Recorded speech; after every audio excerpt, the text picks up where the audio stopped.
Students, आज हम लोग अपनी इस वीडियो में कॉम्प्लेक्स एनालिसिस के एक इम्पॉर्टेंट टॉपिक को डिस्कस करने जा रहे हैं। इसका नाम है रेसिड्यू एट इन्फिनिटी। ठीक है ना। इसका मीन्स क्या है कि किसी भी फंक्शन का रेसिड्यू आपको इन्फिनिटी पॉइंट पे किस तरीके से आप फाइंड आउट करेंगे, इसको हम लोग अपने इस वीडियो में एक एक करके देखेंगे। वैसे हम लोग अपने प्रीवियस वीडियो में रेसिड्यू एट पोल्स को डिस्कस कर चुके हैं और उसके फाइंड आउट करने के जो फार्मूले होते हैं उनको डिस्कस कर चुके हैं हम लोग पिछले वीडियो में। ठीक है, तो चलिए एक क्वेश्चन को लेते हैं और इस रेसिड्यू एट इन्फिनिटी को समझने का प्रयास करते हैं कि रेसिड्यू एट इन्फिनिटी किस तरीके से किसी फंक्शन एफ जेड का फाइंड आउट किया जाता है।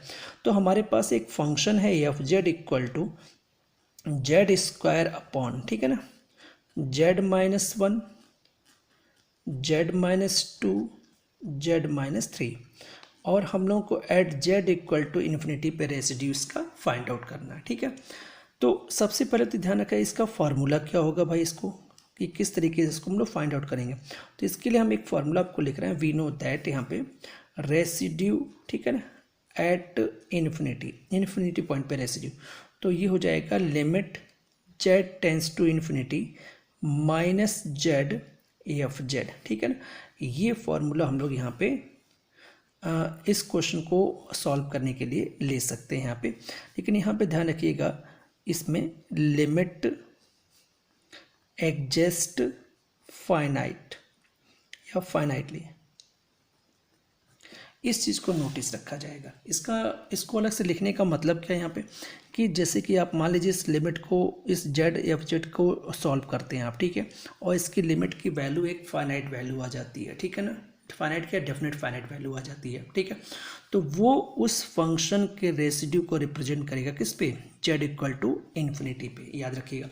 लेकिन अगर ये वैल्यू फाइनाइट वैल्यू ना आकर के इन्फिनिटी या इस टाइप की कोई वैल्यू आ जाती है, तो ये मेथड हम लोग उसमें अप्लाई नहीं कर पाएंगे। तो फिर इस मेथड को इसमें ड्रॉप करके किसी और मेथड को फिर हम लोग देखेंगे इसमें। ठीक है, फिलहाल इस क्वेश्चन में हम इस वाले ही मेथड को अप्लाई करें। फिर ध्यान रखिएगा आप लोग कि इसकी लिमिट जब सॉल्व करें जेड एफ जेड की, तो जो वैल्यू आनी चाहिए वो आपकी फाइनाइट वैल्यू आएगी, और वही फाइनाइट वैल्यू उस फंक्शन के रेसिड्यू को रिप्रेजेंट करेगी at a Z equal to infinity पे। तो चलिए जरा इस क्वेश्चन में देखते हैं भाई यहाँ पे। तो residue Z equal to infinity, ठीक है ना, तो इसको आप लिखिए जरा, limit Z tends to infinity minus Z into F Z. ठीक है ना, तो ये हो जाएगा आपका limit Z tends to infinity minus Z, और ये हो जाएगा Z square upon Z minus one, Z minus two, Z minus three, ये हो गया यहाँ से। ठीक है, तो ये हो जाएगा आपका limit Z tends to infinity minus Z cube upon, जरा यहाँ से जेड कॉमन ले लीजिए सारे, तो ये हो जाएगा one minus one upon Z, one minus two upon Z, one minus three upon Z, मैंने सारे जेड कॉमन ले लिए, तो यहाँ से जेड क्यूब कैंसिल हो गया, तो ये हो गया आपका minus one upon one minus zero. ठीक है, वन माइनस जीरो और वन माइनस जीरो, इसका मीन्स ओवरऑल वैल्यू कितनी आ गई हमारी, माइनस वन आ गई। ठीक है, तो इस तरीके से देखिए ये माइनस वन एक डेफिनेट फाइनाइट वैल्यू आ रही कि नहीं आ रही। ठीक है, तो इसका मीन्स क्या हो जाएगा कि इस फंक्शन का, जो फंक्शन हमें दिया गया है, इसका residue Z equal to infinity पे माइनस वन होगा। ठीक है, तो आप इस तरीके से इसको सॉल्व कर सकते हो और इसके रेसिड्यू को आप फाइंड आउट कर सकते हो। ठीक है, एक और बात, इस मेथड को मोस्टली अप्लाई करने का एक मोस्टली ध्यान रखने का एक तरीका होता है कि अगर न्यूमरेटर का पावर जो है डिनोमिनेटर से कम हो, मीन्स देखिए यहाँ पे जेड स्क्वायर है और इसमें अगर पावर देखा जाए तो जेड क्यूब थ्री का पावर आएगा जेड का, तो इस तरह कंडीशन में मोस्टली फार्मूला एप्लीकेबल होता है, ध्यान रखिएगा। ठीक है, लेकिन अगर यहाँ पे पावर ज़्यादा हो जाता है, मीन्स ये आपका नीचे पावर क्यूब है ऊपर पावर फोर आ जाए, या जेड पावर बराबर भी आ जाए या उससे ज़्यादा पावर हो, ठीक है, तो उस केस में इस फार्मूले के एप्लीकेबिलिटी की कंडीशन का, या इस फार्मूले को एप्लीकेबल करने की कंडीशन थोड़ी कम हो जाती है, या इसको मोस्टली आप इसको ये मान चलिए कि इसको आप अप्लाई ना करिएगा। ठीक है, तो अब हम लोगों का एक क्वेश्चन तो सॉल्व हो गया। अब हम लोग एक और क्वेश्चन लेते हैं, ठीक है, और उसमें जो है देखते हैं कि ये वाला मेथड अप्लाई होगा या नहीं है कुछ, या एक नए मेथड को लेके हम लोग देखते हैं इसको। तो एक हम लोग का क्वेश्चन और है यहाँ पे, देखिए क्वेश्चन दे रखा है एफ जेड इक्वल टू, ठीक है, और ये है आपका Z cube upon Z square minus one at Z equal to infinity. इस पर रेसिड्यू हम लोग को फाइंड आउट करना है, ठीक है। तो ध्यान रखिएगा, यहाँ पे देखिए हमने जो कंडीशन बताई थी कि देखिए यहाँ पे जेड क्यूब है, नीचे पावर जेड स्क्वायर है, तो इसका मीन्स ये नोमिनेटर का पावर डिनोमिनेटर से ज़्यादा है, तो ये मेथड इसमें फेल होने की संभावना पूरी रहेगी। मतलब जो प्रीवियस मेथड से आपने एग्जाम्पल क्वेश्चन को सॉल्व किया था पहले को, वो इसमें सॉल्व होना मुश्किल हो जाए। क्यों? क्योंकि जब आप लिमिट लगाओगे तो वो एग्जस्ट फाइनाइट नहीं आएगा। तो इसको हम लोग उस मेथड से ना करके एक दूसरे मेथड से कर रहे हैं। यहाँ पे देखिए, तो यहाँ से इसको क्या करते हैं कि आपका इधर रखा है यहाँ से, ठीक है, तो यहाँ से हम लोग इसको एक काम करते हैं कि इसको ऐसे लिख लेते हैं, और यहाँ पे देखिए ये हो गया हमारा जेड क्यूब, ठीक है ना, और जेड स्क्वायर कॉमन ले लीजिए, तो ये वन माइनस ये आपका जेड स्क्वायर हो गया, देखिए ऐसे हो जाएगा, ठीक। तो ये क्या हो जाएगा आपका, इसको आप लिख सकते हो Z upon one minus one upon Z square, ये वैल्यू आ गई, ठीक है। अब थोड़ा और मॉडिफाइड किया जाए इसको, तो आप इसको लिख सकते हो वन माइनस वन अपॉन, ये देखिए इस तरह से होल इनवर्स, ठीक है। अब जरा इसको जो है आगे सॉल्व करते हैं, सिंप्लीफाई करते हैं, तो देखिए क्या आता है यहाँ से।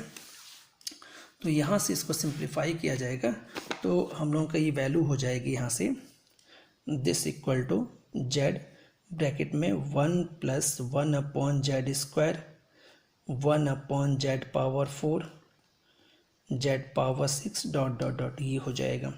तो यहाँ से आ गया Z plus one upon Z, ठीक, जेड क्यूब, ठीक, और ये Z power five dot dot dot, ये हमारा एफ जेड आ रहा, फंक्शन एफ जेड, ठीक है। तो यहाँ से हमें अब रेसिड्यू एट इन्फिनिटी चाहिए, ठीक है। तो देखिए एक और बात है, यहाँ से दो चीज़ें हो जाएंगी अगर आप निकालना चाहें तो। अगर आप रेसिड्यू एट इन्फिनिटी बोलते हो आप, ठीक है ना, तो रेसिड्यू एट इन्फिनिटी हो जाएगा यहाँ से नेगेटिव, ये नया फॉर्मूला हो गया आपका, negative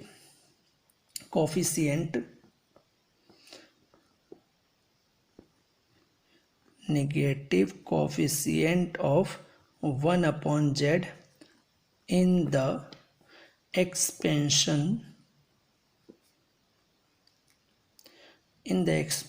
of F Z. Means जो एफ जेड आपको ये दिख रहा है, इसमें आप लोगों को वन अपॉन जेड का कोफिशिएंट देखना है, वन अपॉन जेड, तो वन अपॉन जेड का कोफिशिएंट कौन होगा, वन होगा यहाँ पे, ठीक है, और उसका नेगेटिव लेना है मीन्स माइनस वन। तो यहाँ से हमारा residue at Z equal to infinity जो होगा आपका कितना आ जाएगा, माइनस वन आ गया। एक और नोट की बात कि यहीं पे अगर आपसे residue at Z equal to zero पूछा जाता तो ये आपका प्लस वन आता, ध्यान रखिएगा यहाँ पे, उसमें यहीं पे रेसिड्यू एट आपसे जीरो पे पूछा जाता तो वन आता, कैसे आता, तो उसमें नेगेटिव वाली बात को ख़त्म कर दिया जाता। तो अगर आपसे जेड इक्वल टू जीरो पे पूछा जाए तो आप यहाँ क्या बोलोगे, coefficient of one upon Z in the expansion of F Z, F Z के एक्सपेंशन में जो वन अपॉन जेड का कोफिशिएंट होगा वही जेड इक्वल टू जीरो पे रेसिड्यू को रिप्रेजेंट करेगा, ठीक है। तो इस तरह से हम लोगों का इस मेथड से भी रेसिड्यू फाइंड आउट हो गया। तो ये आपको एक नया मेथड मिल गया यहाँ से, ठीक है, कि जब भी आप residue at infinity find out करना चाहते हो और आप प्रीवियस मेथड नहीं लगा पा रहे हो तो इसमें ये मेथड भी आप अप्लाई कर सकते हो, negative coefficient of one upon Z in the expansion of F Z. तो ये जेड इक्वल टू इन्फिनिटी पे रेसिड्यू आपको फाइंड आउट हो जाएगा, ठीक है। तो ये दो आपके मेथड यहाँ पे अप्लाई हो गए यहाँ से। एक और बात मैंने जो आपसे एक हिंट के तौर पे बताया था कि इसमें कि अगर आपके नोमिनेटर का पावर, ध्यान रखिएगा फिर एक बार, डिनोमिनेटर के पावर से ज़्यादा है तो ये मान के चलिए कि आप मोस्टली यही मेथड उसमें लगा पाएंगे आप लोग, ठीक है। तो दो एग्जाम्पल में मैंने आप लोगों को दो तरह के मेथड क्लियर किए, ठीक है। तो इन दोनों मेथड से आप बड़े आराम से रेसिड्यू एट इन्फिनिटी को आप फाइंड आउट कर सकते हो। तो उम्मीद है आप लोगों को रेसिड्यू एट इन्फिनिटी किसी भी फंक्शन का फाइंड आउट करना काफ़ी हद तक समझ में आ गया होगा। फिर भी अगर कोई डाउट हो तो आप कमेंट बॉक्स में इसको इंडिकेट कर सकते हैं। आज की वीडियो में बस इतना ही। आप सभी लोगों को बहुत बहुत धन्यवाद।